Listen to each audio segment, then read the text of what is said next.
Noong unang panahon, may isang dalagang nagngangalang si Karen at siya ay nag-aaral sa Maximo L. Gatlabayan Memorial National High School. At siya ay nasa pangkat 10, baitaang Charlie. Siya ay masipag mag-aral, siya ay lagi nakikisa sa kanilang silid-aralan at paaralan. Isa siyang kasapi sa miyembro ng isang FCS club, kumbaga ang tawag dito. Dito sa taon na iyon ay siyang opisyal na miyembro.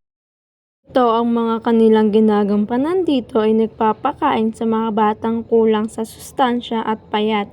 Ginagawa nila ito tuwing lisis ng mga bata, minsan ay sinusundo pa nila ito o dinadala nila ang pagkain pag hindi sila nakakababa sa aming silid. Hindi lang iyon, nakikisa din sila sa paaralan pag may okasyon ng competition sa kasanayan sa pagpapakita ng pagguhit, kulay, pagluto at marami pang iba. Makalipas ang ilang araw, may nagkagusto sa kanya at ito'y umamin.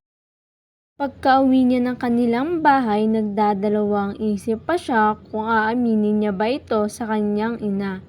At hindi na niya natiis, sinabi niya na ito sa kanyang ina. Ang sabi ng kanyang ina sa kanya ay, "Okay lang anak, dalaga ka naman na.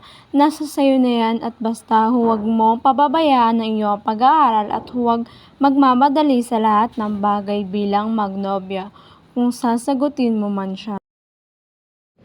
At ang sumunod na araw, patuloy pa din itong naguguluhan kung anong gagawin niya sapagkat ayaw niya pa munang magnobya. Alam niya kasi sa sarili niya na hindi niya mabibigyan ng pansin dahil tutok ito sa pag-aaral. Maraming salamat po sa panunood at pakikinig. Mabuhay!